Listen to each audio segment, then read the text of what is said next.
American president. Chief.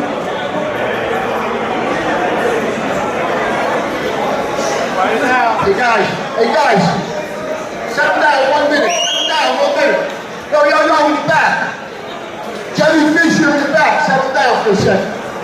Everybody settle down, this guy did 32 years, we can give him 2 minutes. Let's give him 2 minutes. Settle down, settle down. Wow. We're here to wish Bowen a happy retirement.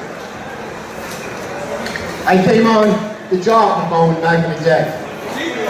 We were classmates in '88, and a quick story. Every week they gave us a test at the end of the week. And me being a Dickinson High School graduate, I wasn't very good at studying, but thank God I sat next to John Bowen, because he got 100 on every test. So John, I want to thank you for my career. Without you, I wouldn't be here. Thank you very much. The only reason I passed was because John sat right next to me. And then Patty Trennan sat next to me, and that's how we got in. So we and Patty Trennan know our career to John Bowen. Thank you, John. But all seriousness, John is a true professional. John is one of those guys that if you gave him an assignment, you knew it was going to get done, and you knew it was going to get done right. He was a hard-working guy, gave his heart and soul to the job. And I always respect that about John. John has got over 32 years on the job. He worked in some of the busiest companies in the city. He worked with some of the best firefighters this job has to offer. And everywhere John worked, he gained the respect of his brothers. That says a lot. That says a lot. As an officer, John never asked his crew to do something he wouldn't do, or something he hasn't done 1,000 times before. That's what a true leader is. That's what a leader does. A leader doesn't bark orders and say, do this, do that, go. He's side by side, shoulder to shoulder. He's in the trenches with you. That's why he had the career he had. He was a professional and he was a true leader.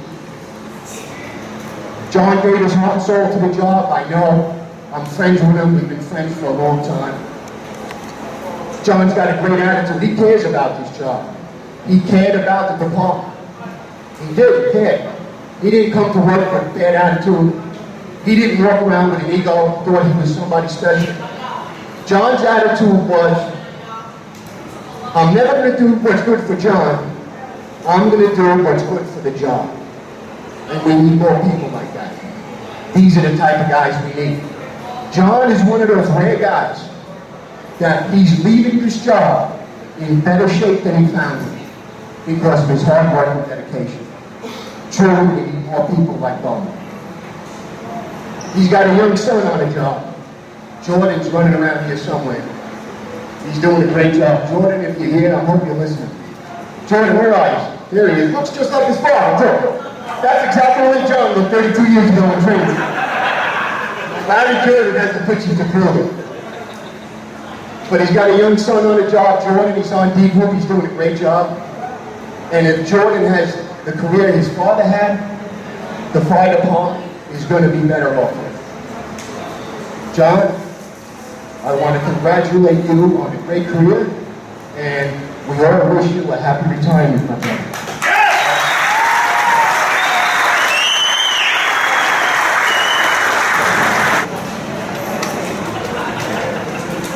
On behalf of the House, John Bowen, the 3 years we worked with you was an honor, it was a privilege. We'd like to dedicate him with this plaque for 32 years of dedicated service to Jersey City Fire Department and the community. Battalion Chief Bowen.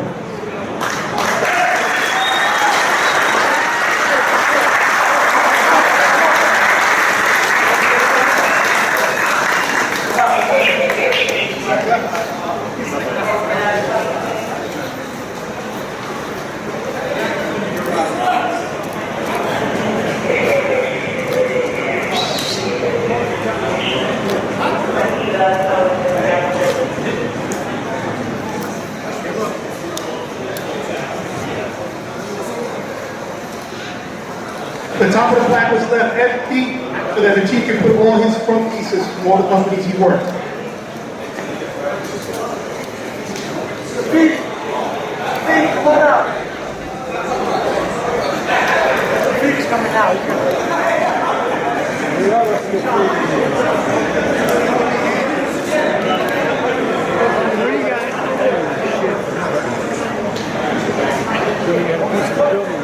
This is a little bit of duplication of services here, but same thing.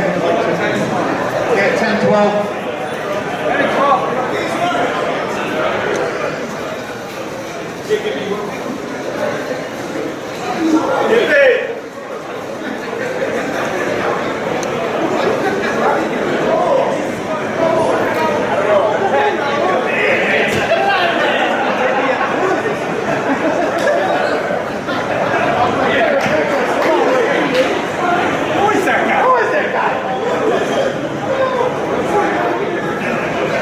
From all of us at 10 12, past and present, I can't say enough. It was great. It was a mentor, a friend. I learned a lot. Thank you. That's all I want to say is thank you. And good luck. God bless you. Your time. Long enough for your time.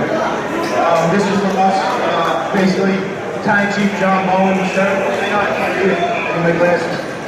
Service 1988-2020 for 32 years of service in Jersey City Fire Department, the citizens of Jersey City with professionalism, distinguished honor, devoted loyalty, and profound dedication. For the members of Engine 10, 11, 12, Group A, Jersey City Fire Department, all past and present members. Thank you. God, good luck.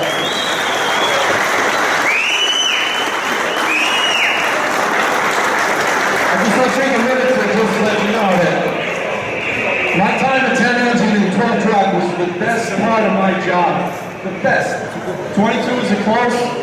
Being at 10 and 12 with these guys, and having John as the second captain next to me, yelling at me for snoring, was the greatest thing. John was one of the greatest captains I ever worked with. He was so easy to work with. I never worried about ventilation. I knew he was right behind me. I knew he was next to me. And I knew he had his guidance back. And we became great friends, just sitting in the captain's office discussing everything. I mean, everything. We know so many things about each other. And I can't tell you how much I love this guy. And I'm so happy he's retiring and he's healthy. So I just want to say thanks, and I want to get everybody to give him a nice hand.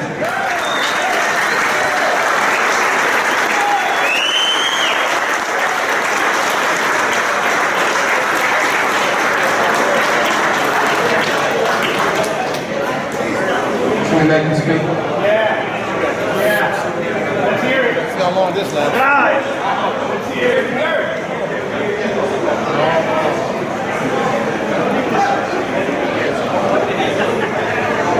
Clean him up.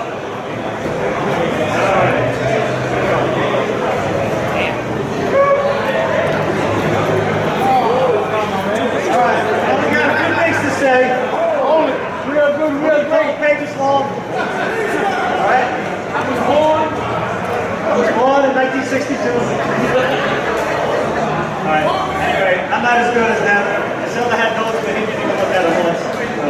But I have to read it. There's a lot of that on this job, which made this job so much fun. It was unbelievable.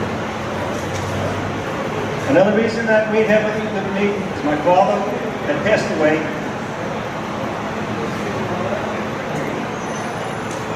when he was 59. Sorry.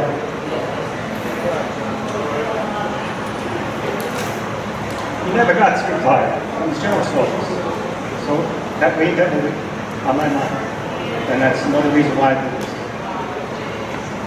Now, the answer to tell everyone when asked, what are you going to do? I say to them, whatever I want. No, seriously, and I put down, I have a part-time job, and I want to travel, which is on hold right now, because there's everything going on. But that's what I'm going to do. And I want to spend more time with my wife.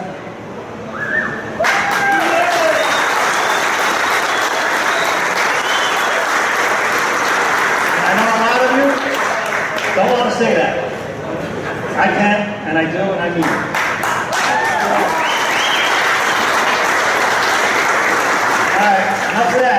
to thanking everyone.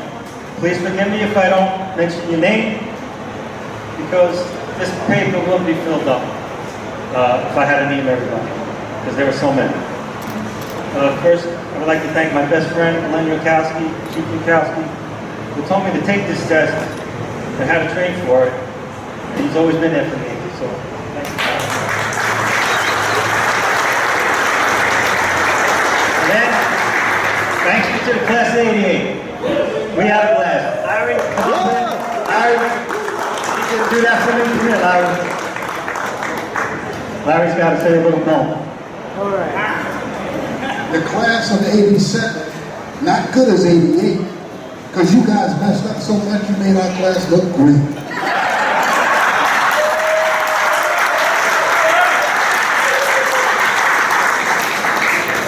All right. I know class 87's pissed off. And there's a few of them here. And well, Larry, he made that up. I did. I want to thank Dennis Harris and George Bart. I know they're not here. They live out of state. Who took me under their wing at Engine 17 and 9/11 when I was a pro. And then, as fate would have it, I would be assigned a few years later to Rescue 1, along with Stevie Drennan and Captain Beth Becker.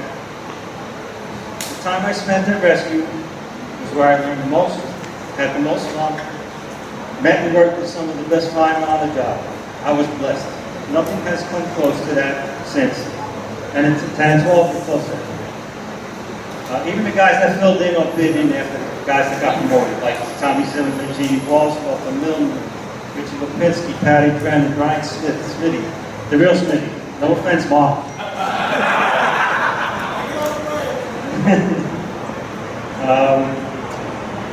And I can go on and on. But we didn't miss a beat with anybody that came in. And also everybody at Squad 4. I can't forget you guys because you worked hand in hand with us. Then I got promoted. But I came back to Group A because I was comfortable with Group A and I knew everybody here. And I was only down a block out of 12 and I knew the people on Group A and I could rely on them. That's the reason I came back to Group A. I was blessed to have great firemen work with me. And when you have a good crew, it makes your job that much easier. Any officer will tell you that. I want to thank everyone in attendance out of 12 for having my back. Always being there for me. We had a lot of fun and laughs. A lot. And you remember every single one of them. I can't remember shit. You remember everything, so I got you to go on it. So, I also need to thank every captain and chief that I worked for. Thank you for always getting me home safe and having my back. When I got this job, I gained another family and friends for life, which I am eternally grateful. Speaking of the family, I have to thank my wife, Julie, in which I got married to 4 months after I started the academy. She has been there through all of it, and always been there for me. Even when I put her through hell on starting for the damn captain's test, I hated every minute of it. But it was one of the best things that ever happened to her on the job for me. I need to thank my 3 boys, John, Jordan, and Joshua, for understanding when I couldn't be there for them for a game or a competition.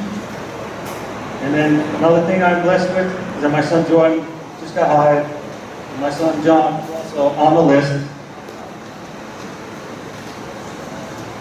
A little bit more, I'm almost done. And should get called for the next class from next year. Chief Miguel promised me that. He didn't, but I'm telling him he did. And lastly, I would like to thank the 3rd Battalion for making my job easy this last year and a half. I need to personally thank Captain Nando Borges. With everything going on, I didn't think this was going to happen because of everything going on. And so before this happened, he was planning on throwing me a surprise retirement party at his house. Now, I only know Nando. I only worked with him for the last year and a half. I knew all of him and everything, but we never worked together. And just the people like that on this job, like him, Steve, and the rest of everybody, that does everything for everybody else all the time and cares about other people more than themselves. I am truly blessed to know you, and thank you. I'm eternally grateful. And thank you for everybody being a part of my life.